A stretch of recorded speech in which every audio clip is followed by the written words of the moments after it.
Makes our own choices. PowerCity update. What's happening, gentlemen? I don't know who wants to take it.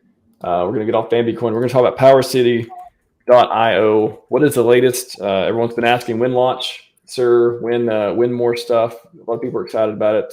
Yeah, you guys want to talk about that? Yeah. So we talked about. Go ahead, Jesse. Excuse me. So Portal X up and running, constantly evolving.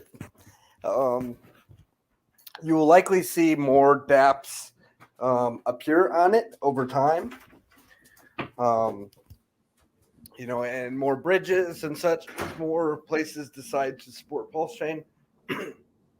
That's just going to continue evolving. All right, so that's ready to go, fully functional. Anybody can use it.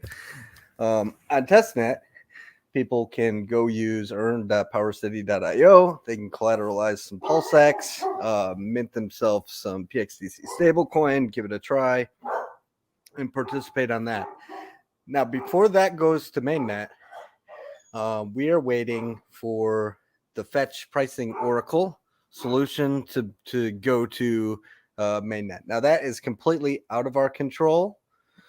The liquid loans team is still working on that, and they're still awaiting the final audit results of that, which I don't think are that far out in the future. When that gets released, then we will be able to move forward with Earn protocol onto mainnet. It's already on testnet. The code is done. We've done our part. It's ready to go minus that little piece. So I know people are excited to use that. Go play with it on testnet. Understand how it works, because after fetch is released, that's going to be shortly behind, along with our core, which is the staking platform where you can buy some transferable NFT stakes and get your positions for collecting fees from all our protocols and such. That's going to launch as well. An amplifier right behind it. An amplifier, of course, is built on top of liquid loans, and then Earn protocol also. You'll be able to eventually use it against both protocols. But they're all we're kind of in this holding pattern. We need the pricing oracle solution to be in place. All right. And that's a little bit out of our control.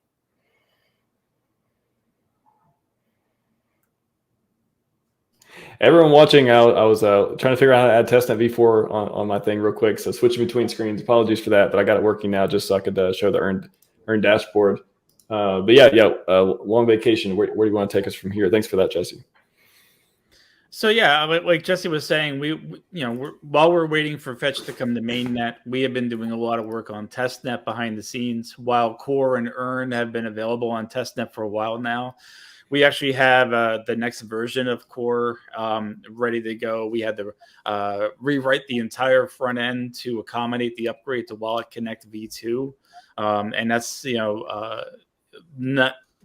A lot of DeFi protocols are finding that it's a very complicated process to do that, and that's why you don't see a lot of tools yet compatible with Wallet Connect v2. Now, if you don't use MetaMask, but you use like other wallets out there, you're very much reliant on that. And Wallet Connect retired their v1, so they're not going to be supporting it any longer, and kind of forced everyone to have to start making this transition.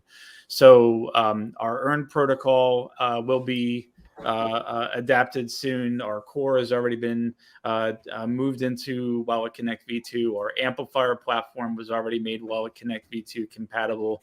So we have a lot of that work already laid out.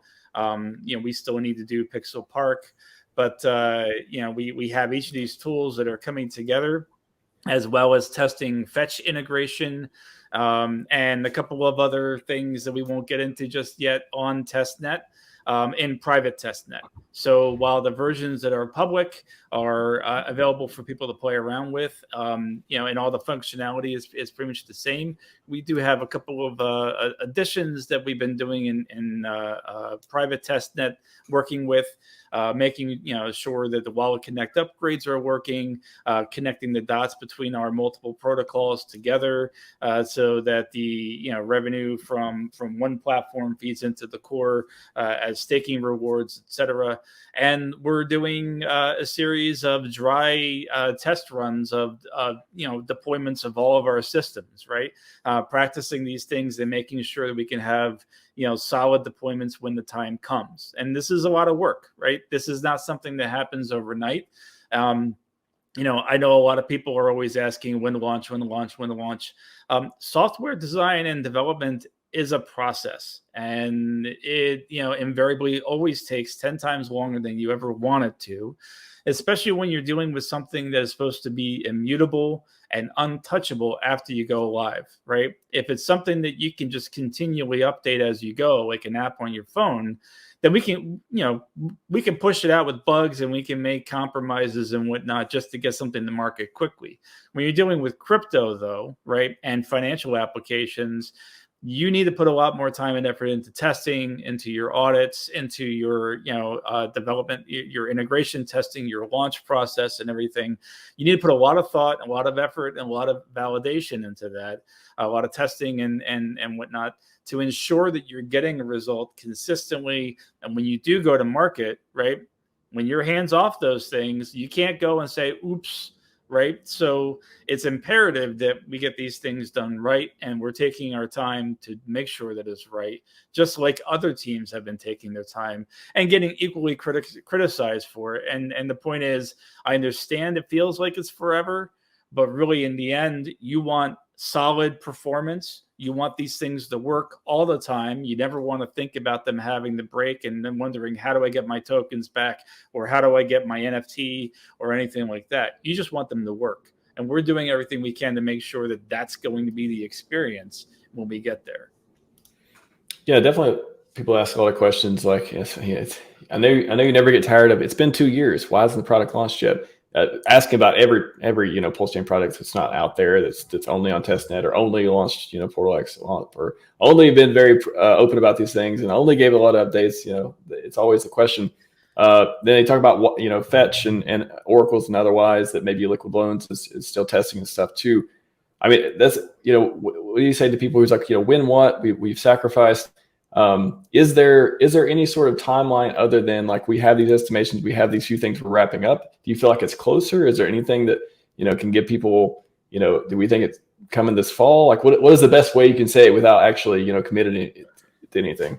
You can't commit to any specific timelines, only because we don't control when Fetch goes live. I think Jesse explained the best information that we all have heard from the Liquid Loans team, right? And I know they're taking a very conservative, careful approach as well, which they should, right? Because it is going to be a service that multiple protocols will rely on. It needs to work, and it needs to work consistently. And then once that's available, we already have a plan in place to be able to start then knocking our things out and getting them to mainnet.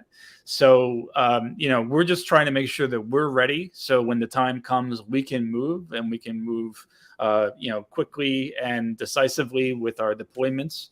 And we're still developing some things that haven't even hit testnet yet. So, we had Amplifier for Liquid Loans ready for a public testnet right before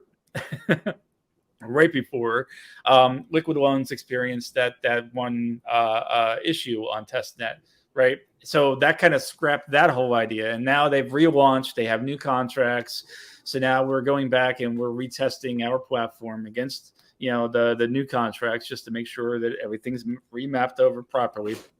So, we're getting ready for Amplifier to come to a public testnet. And we're still working on Pixel Park, right? We have the core marketplace ready. We're making a couple of tweaks of things that we need to get to our minimum viable product that we want to bring to market. And hopefully that will be coming to a public testnet relatively soon, sometime this fall as well. So, you talk about some projects, they announced something 2 years ago and they built one thing and they barely have it on testnet.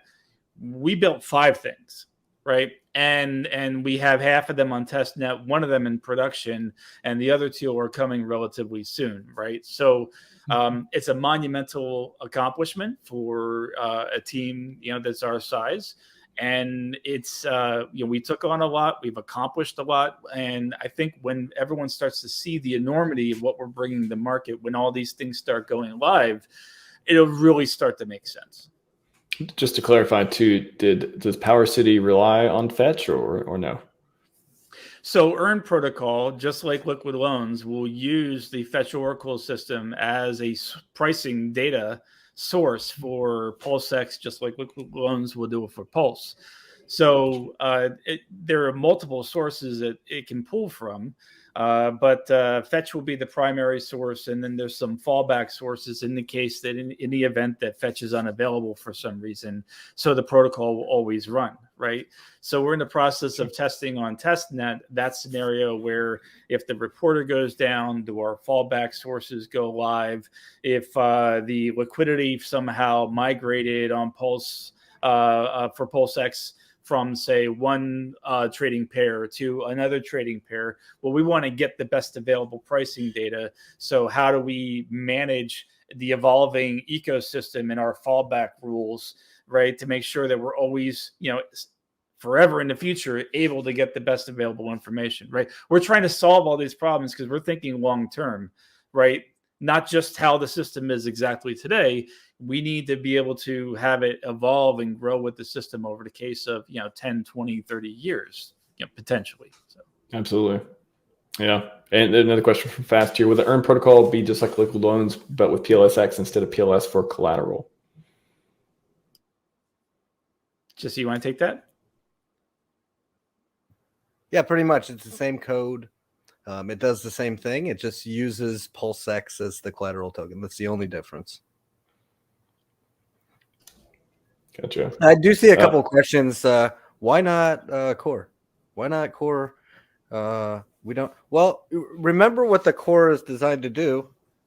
The Core is the staking platform where you earn the, a portion of the revenue from all the things. So if all the things aren't deployed yet, and you launch the Core, now you just launch something that doesn't do what it's fully designed to do. Okay, that may or may not be good for the price chart or for people's wanting to continue participating in it. Right, when you launch something half baked, and then everyone's like, "Oh, this is dumb. It's not collecting the revenue from over there," and then everyone leaves.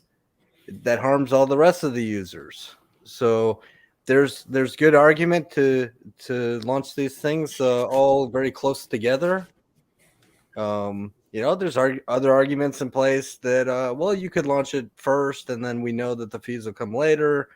It's just at this moment in time, the decision we've made is we think it's best that all these things kind of launch together. Think of it this way: you go to a car dealership and you order a car based on what you saw, the display model you saw within the dealership, right? And they then wheel it out to you on a trolley because it's got no tires. You get the full car and everything, but the tires won't be available until the manufacturer has a new design. We don't know when that design is going to be available, but here you can take the car home and we'll give you the trolley that you can push it down the road on, right? That's kind of like what you're getting, where it's not what you wanted. It can't do what you want it to, even though it is a car. It can function. You can start the engine and you can run it, but you can't drive down the road from point A to point B in it yet, right? So you want all the components together. You want the ecosystem working together so that everything is doing its part. Then you have everything working together. Otherwise, you only have a sliver of it and you don't have your full functionality. I'm just glad that PulseChain launched. I'm just, everything else it comes when it comes. Like if I'm glad we're not up here being like, so when do you guys think when do you think PulseChain is going to launch? I'm glad we're not doing that anymore. You have to go looking forward to see Watts is on PowerCity. Yeah, you guys. Pixel Park and otherwise Watts, we love our DeFi NFTs over in the Hedron ecosystem.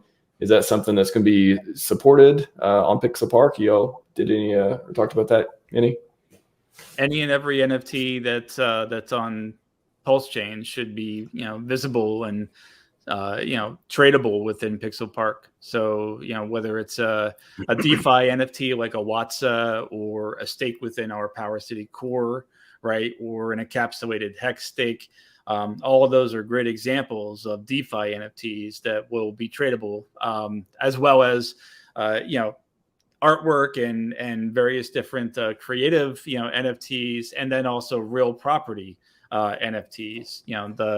The boxable NFTs that will be coming to PulseChain, where you can buy an NFT that is then redeemable for a boxable home that would be manufactured and delivered to you based on burning that NFT through their redemption process. So you're going to see all kinds of things on the chain, and Pixel Park's not going to be the only marketplace out there, but believe me when I say that it's pretty darn sexy looking.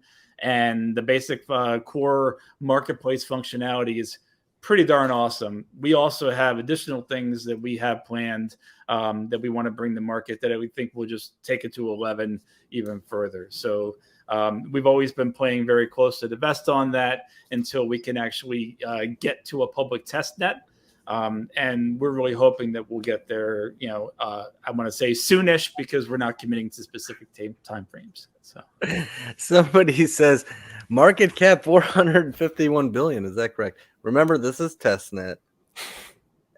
So it's all fake, right? The behaviors or whatever people, whatever they're doing, but it's not like real money, right? I think Watt launched at, a really low price point, or whatever, and people wanted to participate and try it out. And on testnet, people aren't as anxious to sell things because it's not real money, right? So it's like, oh, I sell this thing for what?